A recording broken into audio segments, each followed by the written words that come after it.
IPL 2026 season వేలానికి ముందు అన్ని ఫ్రాంచైజీలు తమ టీంలలో కొందరు ప్లేయర్స్ని రిలీజ్ చేశాయి. అయితే ఫ్రాంచైజీలు తమ కీ ప్లేయర్స్ని రిలీజ్ చేసి అందరినీ షాక్కి గురి చేశాయి. ఇప్పుడు మనం ఫ్రాంచైజీలు రిలీజ్ చేసిన టాప్ 10 ప్లేయర్స్ ఎవరో ఒకసారి చూద్దాం. Number 10 Liam Livingstone. 18 సంవత్సరాల తర్వాత ట్రోఫీని గెలుచుకున్న ఆర్సీబీ ఇంగ్లాండ్ ఆల్రౌండర్ అయిన లియామ్ లివింగ్స్టోన్ని రిలీజ్ చేసి పెద్ద పొరపాటే చేసిందని చెప్పాలి. లివింగ్స్టోన్ అటు బ్యాట్తో మరియు ఇటు బాల్తో టీంకి కాంట్రిబ్యూట్ చేయగలడు. వాస్తవంగా చెప్పాలంటే ఒంటి చేత్తో మ్యాచ్ స్వరూపాన్నే మార్చే సత్తా ఉన్నవాడు. లాస్ట్ సీజన్లో 1-2 మ్యాచ్లు మినహా మిగతా మ్యాచ్ల్లో రాణించకపోవడం వల్ల ఆర్సీబీ అతన్ని రిలీజ్ చేసింది. బట్ లివింగ్స్టోన్ టీంలో ఉంటే మ్యాచ్ని తమ వైపు తిప్పేయగలడు. చూద్దాం నెక్స్ట్ సీజన్కి ఏ టీం అతన్ని దక్కించుకుంటుందో అని. Next number 9 Venkatesh Iyer. IPL హిస్టరీలోనే టాప్ 4th ఎక్స్పెన్సివ్ ప్లేయర్ అయిన వెంకటేష్ అయ్యర్ని కేకేఆర్ 2026 సీజన్కి ముందు రిలీజ్ చేసింది. 2025 సీజన్లో ఏకంగా కేకేఆర్ 23.75 కోట్లకు కొనుగోలు చేసిన ఆ సీజన్లో అయ్యర్ దానికి తగిన విధంగా ఏమాత్రం తన performance అందించలేదు.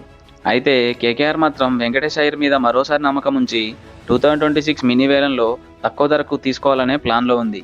Next number 8 Vignesh Puttur. 2025 సీజన్లో 30 లక్షలకు ముంబై ఇండియన్స్ విఘ్నేష్ని సొంతం చేసుకుంది. ఆ సీజన్లో 5 మ్యాచ్లు ఆడిన విఘ్నేష్ 6 వికెట్లు తీసి పర్వాలేదనిపించాడు.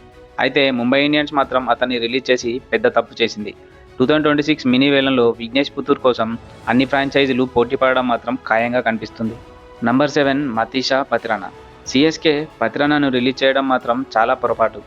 ధోని సారథ్యంలో రాటుదేలిన ఈ శ్రీలంకన్ పేసర్ మలింగాను రిప్లేస్ చేసే సామర్థ్యం కలవాడు. లాస్ట్ సీజన్లో పతిరానా 12 మ్యాచ్ల్లో 13 వికెట్లు మాత్రమే తీసి నిరాశపరిచాడు. దాంతో సిఎస్కే అతన్ని 2026 వేలానికి ముందు రిలీజ్ చేసింది. Next number 6 Faf du Plessis. Delhi Capitals Faf du ప్లెసిస్ని అనవసరంగా వదులుకుందనే చెప్పాలి. లాస్ట్ సీజన్లో గాయం కారణంగా 9 మ్యాచ్లు ఆడిన డు ప్లెసిస్ 202 పరుగులు మాత్రమే సాధించాడు. అయితే మ్యాచ్లో నిలబడితే చివరి వరకు పోరాడి టీంకి విజయాన్ని అందించే దమ్మున్నాడు. 2026 వేలంలో డు ప్లెసిస్ కోసం అన్ని ఫ్రాంచైజీలు ఎగబడతాయనడంలో సందేహం లేదు. Next number 5 Josh Inglis. IPL 2025 runners అయిన పంజాబ్ కింగ్స్ జాష్ ఇంగ్లీష్ని రిలీజ్ చేసి పెద్ద పొరపాటు చేసింది. 2025 సీజన్లో పంజాబ్ కింగ్స్ ఫైనల్ చేరడంలో ఇంగ్లీష్ పాత్ర చాలా ఉంది. జాష్ ఇంగ్లీష్ని కేవలం 2.6 కోట్లకే కొనుగోలు చేసుకున్న పంజాబ్ అతన్ని అనవసరంగా రిలీజ్ చేసింది. 2026 మినీ వేలంలో జాష్ ఇంగ్లీష్ మోస్ట్ ఎక్స్పెన్సివ్ ప్లేయర్గా మారడం ఖాయంగా కనిపిస్తుంది. Next top 4 Rachin Ravindra. CSK తీసుకున్న మరో వరస్ట్ డిసిజన్ రచిన్ రవీంద్రని వదులుకోవడం. లెఫ్ట్ హ్యాండ్ ఆల్రౌండర్ అయిన ఈ న్యూజిలాండ్ ప్లేయర్ టీంకి బ్యాట్తో మరియు బాల్తో కాంట్రిబ్యూట్ చేయగలడు. లాస్ట్ సీజన్లో కూడా తన పర్ఫార్మెన్స్తో పర్వాలేదనిపించాడు. Next top 3 Sanju Samson.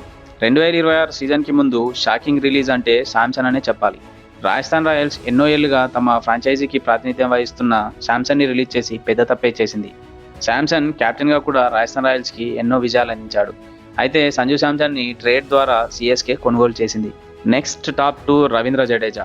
CSK జడ్డుని 2026 వేలానికి ముందు రాజస్థాన్ రాయల్స్కి ట్రేడ్ చేసి శాంసన్ని రీప్లేస్ చేసుకుంది. శాంసన్ని తీసుకోవడం బెటర్ డిసిషన్ అయినా జడేజాని వదులుకోవడం మాత్రం రాంగ్ డిసిషన్ అనే చెప్పాలి. Next top 1 Andre Russell. KKR IPL హిస్టరీలోనే తీసుకున్న అత్యంత చెత్త నిర్ణయం రసెల్ని వదిలేయడం.